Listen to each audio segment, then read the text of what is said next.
अगर तुम्हें लगता है कि तुम्हारी इच्छाएं पूरी नहीं हो रही क्योंकि तुम पर्याप्त मेहनत नहीं कर रहे, तो संभव है कि तुम सच्चे कारण को देख ही नहीं पा रहे। यह संसार केवल कर्म का खेल नहीं है, यह कंपन का क्षेत्र है। यहां हर वस्तु, हर विचार, हर भावना एक तरंग है। तुम जो हो, जो महसूस करते हो, वही तरंगें तुम हर क्षण ब्रह्मांड में प्रसारित कर रहे हो। और ब्रह्मांड किसी भाषा को नहीं समझता, वह केवल कंपन को पहचानता है। बहुत लोगों ने यह मान लिया है कि अगर वे बार बार किसी चीज के बारे में सोचेंगे, उसे बोलेंगे, उसे चाहेंगे, तो वह चीज अपने आप उनके जीवन में आ जाएगी। लेकिन वास्तविकता इससे कहीं गहरी है। सोच एक सतही प्रक्रिया है, भावना एक गहरी लहर है, और अस्तित्व वही असली प्रसारण है। ब्रह्मांड तुम्हारे शब्द नहीं सुनता, वह तुम्हारे होने को अनुभव करता है। प्राचीन भारत में ऋषियों ने इसे अलग शब्दों में कहा था। उन्होंने कहा था, यथा पिंडे तथा ब्रह्मांडे, जैसा भीतर है वैसा ही बाहर प्रकट होता है। आज आधुनिक विज्ञान उसी सत्य को अलग शब्दों में स्वीकार कर रहा है। क्वांटम फिजिक्स बताती है कि पर्यवेक्षक स्वयं परिणाम को प्रभावित करता है। लेकिन प्रश्न यह है, कौन सा पर्यवेक्षक? सोचने वाला मन या अनुभव करने वाली चेतना? जब तुम किसी इच्छा के बारे में सोचते हो, लेकिन भीतर भय, संदेह, अधीरता या कमी का भाव छुपा होता है, तब तुम्हारी सोच और तुम्हारा कंपन एक दूसरे के विरोध में खड़े हो जाते हैं। बाहर से तुम कह रहे होते हो, मैं चाहता हूं, लेकिन भीतर से तुम्हारी ऊर्जा कह रही होती है, मेरे पास नहीं है। और ब्रह्मांड हमेशा भीतर की भाषा सुनता है। यही कारण है कि कुछ लोग बिना अधिक प्रयास के अवसरों को अपनी ओर आते हुए देखते हैं, जबकि कुछ लोग जीवन भर मेहनत करते रहते हैं और फिर भी वही परिस्थितियां दोहराई जाती हैं। अंतर उनकी सोच में नहीं, उनके कंपन में होता है। उनका शरीर, उनकी भावनाएं, उनकी उपस्थिति, सब कुछ एक ही लय में होता है। अब जरा एक क्षण के लिए रुककर यह महसूस करो कि इस समय तुम्हारा शरीर क्या कह रहा है। क्या उसमें सहजता है या तनाव? क्या सांसें गहरी हैं या उथली? क्योंकि कंपन केवल विचारों से नहीं बनता, वह शरीर के माध्यम से प्रसारित होता है। एक शांत शरीर, एक स्थिर तंत्रिका तंत्र, यह स्वयं में एक शक्तिशाली संकेत है। जब कोई साधक ध्यान में बैठता है तो वह ब्रह्मांड को आदेश नहीं देता, वह स्वयं को एक ऐसी स्थिति में ले जाता है जहां आदेश की आवश्यकता ही नहीं रहती। वह उस तरंग में उतर जाता है जहां ब्रह्मांड और वह अलग नहीं रह जाते। यही वह अवस्था है जिसे वेदों में नाद ब्रह्म कहा गया, जहां अस्तित्व स्वयं एक ध्वनि बन जाता है। आज की दुनिया ने इस गहराई को खो दिया है। यहां सब कुछ तेज है, सोच, निर्णय, अपेक्षाएं। लेकिन कंपन की दुनिया में जल्दबाजी का कोई स्थान नहीं। यहां स्पष्टता चाहिए, स्थिरता चाहिए। एक अस्थिर संकेत का उत्तर हमेशा भ्रमित परिस्थितियों के रूप में मिलता है। कल्पना करो कि तुम रेडियो पर कोई स्टेशन पकड़ने की कोशिश कर रहे हो, लेकिन फ्रीक्वेंसी बार बार बदल रही है। कभी आवाज आती है, कभी शोर। ठीक यही स्थिति उस व्यक्ति की होती है जो एक दिन विश्वास में होता है और अगले दिन डर में। ब्रह्मांड के लिए यह एक अस्थिर संकेत है। इसलिए पहला नियम यह नहीं है कि तुम क्या चाहते हो, पहला नियम यह है कि तुम किस अवस्था में जी रहे हो, क्योंकि वही अवस्था तुम्हारी वास्तविक प्रार्थना है। शब्द तो केवल सजावट है, असली मंत्र वह भावना है जो तुम्हारे भीतर लगातार बह रही है। महर्षि याज्ञवल्क्य ने कहा था कि जब तक आत्मा स्वयं को पूर्ण नहीं मानती, तब तक वह संसार से पूर्णता की भीख मांगती रहती है। आज की भाषा में कहें तो जब तक तुम्हारा कंपन कमी का है, तब तक तुम जो भी चाहोगे वह भी कमी के रास्ते से ही आएगा। यही वह बिंदु है जहां लॉ ऑफ अट्रैक्शन समाप्त होता है और लॉ ऑफ वाइब्रेशन शुरू होता है। आकर्षण कहता है सोचो और पाओ, कंपन कहता है बनो और अनुभव करो। एक प्रयास पर आधारित है, दूसरा अस्तित्व पर। जब तुम किसी लक्ष्य को पाने की कोशिश करते हो तो तुम स्वयं को उससे अलग मानते हो, लेकिन जब तुम उस अवस्था में जीने लगते हो तो दूरी समाप्त हो जाती है। ब्रह्मांड दूरी नहीं भरता, वह सामंजस्य बनाता है। अब प्रश्न उठता है, क्या यह सब केवल दर्शन है या इसका व्यावहारिक अर्थ भी है? इसका उत्तर अगले भाग में और स्पष्ट होगा। लेकिन अभी के लिए केवल इतना समझो कि तुम्हारी हर भावना, हर प्रतिक्रिया, हर आदत, ये सब मिलकर तुम्हारा कंपन बनाती है और वही कंपन तुम्हारे जीवन की घटनाओं को आकार देता है। ये कोई जादू नहीं है, ये कोई चमत्कार नहीं है, ये एक शांत, स्थिर और अटल नियम है। तुम जिस ऊर्जा में रहते हो वही ऊर्जा तुम्हारे अनुभव बन जाती है। और शायद पहली बार तुम्हें यह समझने की जरूरत नहीं है कि तुम क्या बदलना चाहते हो, बल्कि यह देखने की जरूरत है कि तुम किस अवस्था में लगातार बने हुए हो। यहीं से यात्रा शुरू होती है, सोच से आगे, इच्छा से आगे, कंपन की सच्चाई की ओर। अब तक तुम यह समझ चुके हो कि ब्रह्मांड तुम्हारे शब्दों या इच्छाओं से नहीं, बल्कि तुम्हारी आंतरिक अवस्था से प्रतिक्रिया करता है। लेकिन यहां एक और गहरी सच्चाई छुपी हुई है जिसे अक्सर नजरअंदाज कर दिया जाता है। वह यह कि तुम्हारी चेतना अकेले कंपन नहीं बनाती। तुम्हारा शरीर, तुम्हारा तंत्रिका तंत्र, तुम्हारी सांसें, तुम्हारी भावनात्मक स्मृतियां, ये सभी मिलकर वह संकेत बनाते हैं जिसे ब्रह्मांड सुनता है। अधिकतर लोग सोचते हैं कि उनका मन ही उनकी शक्ति है, लेकिन मन केवल दिशा देता है। वास्तविक शक्ति उस ऊर्जा में होती है जो शरीर के माध्यम से बहती है। यदि तुम्हारे विचार सकारात्मक हैं, लेकिन तुम्हारा शरीर तनाव, भय और असुरक्षा में जी रहा है, तो ब्रह्मांड को जो संकेत मिलेगा वह सोच का नहीं, तनाव का होगा। यही कारण है कि लोग सही बातें सोचते हैं, सही शब्द बोलते हैं, लेकिन परिणाम उलटे आते हैं। क्वांटम विज्ञान ये कहता है कि हर कण एक तरंग भी है, लेकिन वह तरंग तभी स्थिर परिणाम देती है जब वह सुसंगत हो। असंगत तरंगें शोर पैदा करती हैं, रचना नहीं।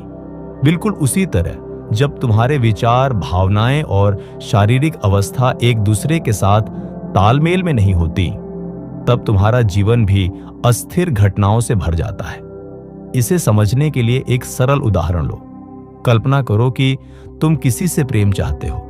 तुम मन में कहते हो कि तुम्हें सच्चा संबंध चाहिए, लेकिन भीतर कहीं डर है कि कहीं छोड़ न दिया जाए, कहीं चोट न लग जाए। तुम्हारा शरीर सतर्क रहता है, सांसें उथली होती हैं, हृदय सिकुड़ा रहता है। अब ब्रह्मांड किस संकेत पर प्रतिक्रिया करेगा? प्रेम की इच्छा पर या डर के कंपन पर? उत्तर स्पष्ट है। इसीलिए प्राचीन साधनाओं में केवल विचारों पर काम नहीं किया जाता था। वहां देह, प्राण और चित्त तीनों को साधा जाता था। योग, प्राणायाम और ध्यान केवल मानसिक शांति के लिए नहीं थे, बल्कि कंपन को शुद्ध और स्थिर करने के लिए थे। आर्षि जानते थे कि अस्थिर देह में स्थिर चेतना नहीं उतर सकती। जब कोई व्यक्ति लगातार चिंता में रहता है, तो उसका तंत्रिका तंत्र सर्वाइवल मोड में चला जाता है। इस अवस्था में शरीर खतरे की प्रतीक्षा करता है, अवसर की नहीं। और ब्रह्मांड वही प्रतिध्वनित करता है जिसकी तुम तैयारी कर रहे हो। यदि तुम भीतर से संघर्ष के लिए तैयार हो, तो जीवन तुम्हें संघर्ष ही देगा। अब यहां एक गहरी बात समझनी आवश्यक है। ब्रह्मांड तुम्हें सजा नहीं देता, वह तुम्हें दर्पण दिखाता है।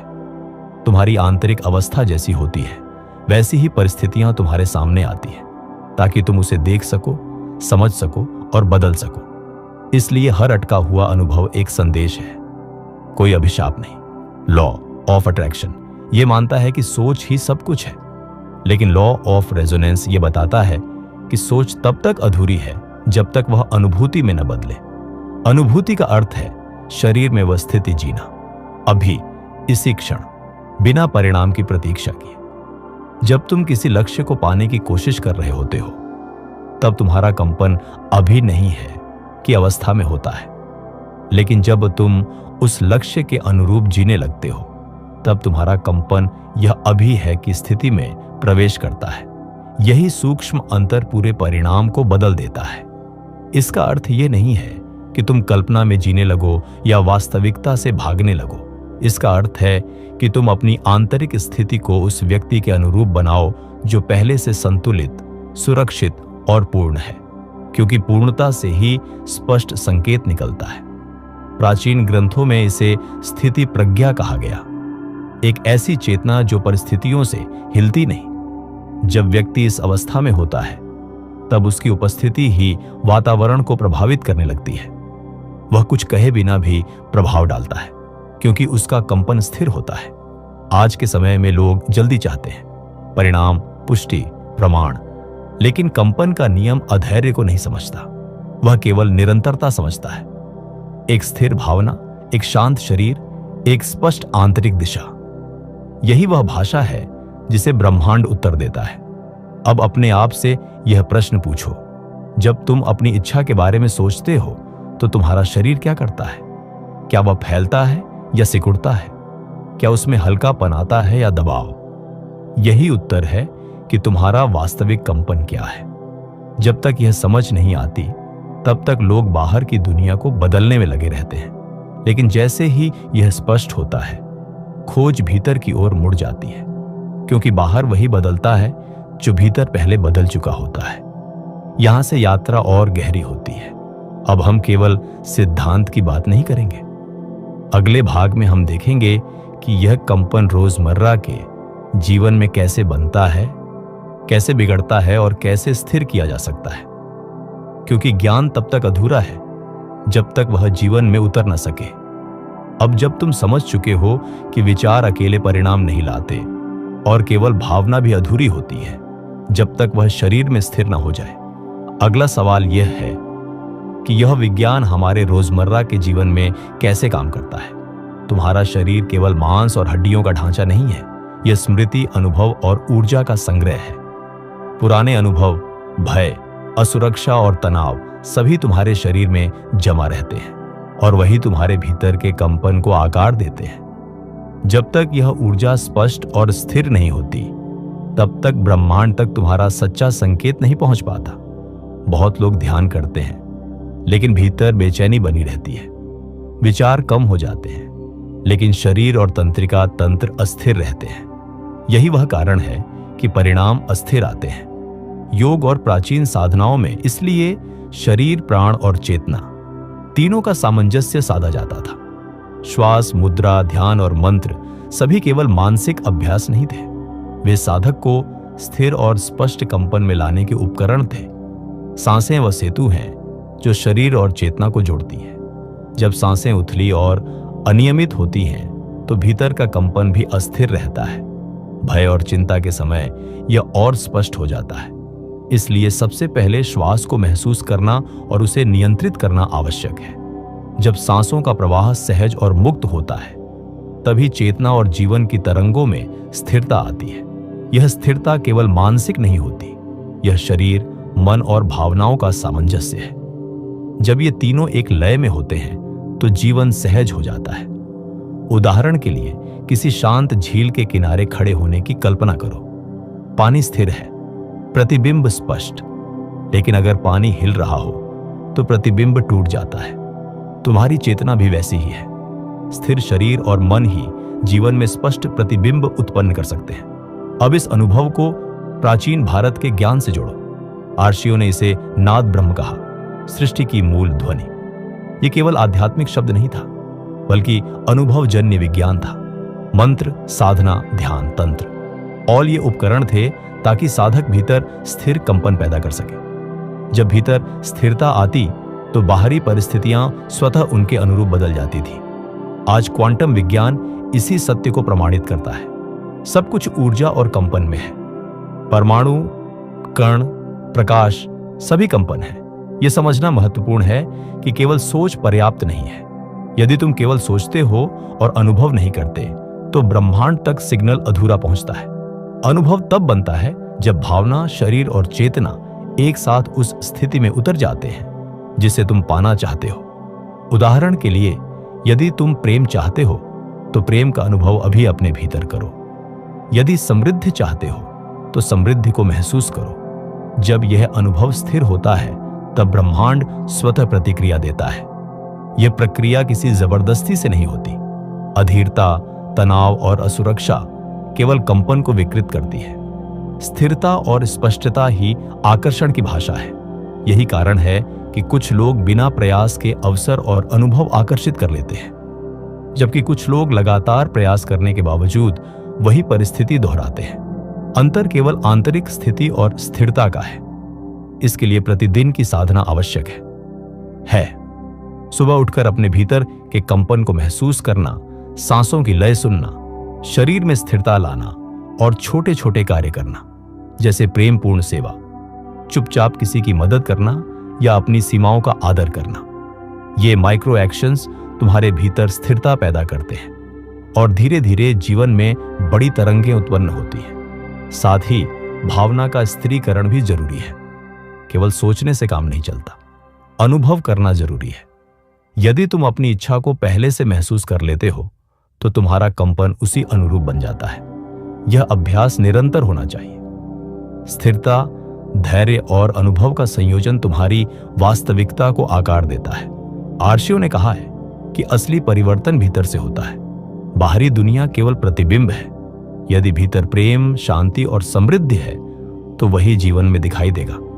यदि भीतर डर, चिंता और अभाव है तो वही जीवन में लौटेगा। यही ब्रह्मांड का नियम है। वह धोखा नहीं देता।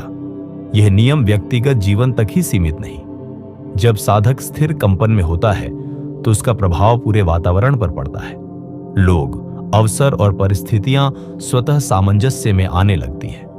वैज्ञानिक इसे फ्रीक्वेंसी सिंक्रोनाइजेशन कहते हैं। जब दो तरंगें समान फ्रीक्वेंसी पर होती हैं, वे एक दूसरे को सक्रिय कर देती हैं। यही वास्तविक आकर्षण और रेजोनेंस का सिद्धांत है। इसलिए लॉ ऑफ अट्रैक्शन कहता है कि सोचो और पाओ, लेकिन लॉ ऑफ रेजोनेंस कहता है कि बनो और अनुभव करो। और यह केवल तभी संभव है जब मन, शरीर और चेतना एक लय में सामंजस्य स्थापित कर ले। यही वह अवस्था है जिसे प्राचीन साधक अनुभव करते थे।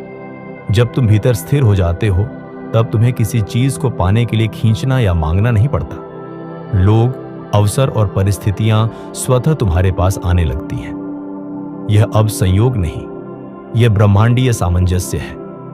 तुम केवल वह ऊर्जा बन जाते हो जो सब कुछ आकर्षित करती है। इस प्रक्रिया का सार यह है कि तुम कुछ बनने की जरूरत नहीं रखते। तुम्हें केवल याद करना है कि तुम पहले से वही हो जो अनुभव करना चाहते हो। यह स्मृति लौटते ही आंतरिक कंपन स्थिर हो जाता है और वही कंपन जीवन की घटनाओं को गढ़ने लगता है। यही सचेत सृजन की कला है। यही लॉ ऑफ वाइब्रेशन का वास्तविक रहस्य है।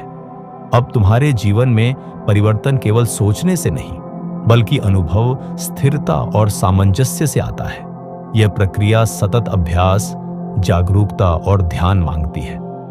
पुरानी आदतें, स्मृतियां और बाहरी परिस्थितियां कभी कभी तुम्हारे कंपन को बाधित कर सकती है, लेकिन हर बाधा केवल तुम्हें आंतरिक सामंजस्य की ओर लौटने का अवसर देती है। इस प्रकार जब तुम इस ज्ञान और अभ्यास के माध्यम से स्थिरता प्राप्त करते हो, तब तुम केवल मांगने वाले नहीं रहते। तुम वह ऊर्जा बन जाते हो जो सब कुछ आकर्षित करती है। जीवन स्वतः उत्तर देने लगता है। ब्रह्मांड तुम्हारे अनुरूप सामंजस्य स्थापित करता है और यही वह अवस्था है जहां विचार, भावना और अस्तित्व एक हो जाते हैं। तुम पहले से पूर्ण हो। तुम्हारा आंतरिक कंपन स्थिर है। अब तुम्हें केवल उसी स्थिरता में जीना है। ब्रह्मांड स्वतः तुम्हारे अनुरूप कार्य करता है। यही अंतिम सत्य है। यही वास्तविक मैनिफेस्टेशन और सह सृजन की कला है।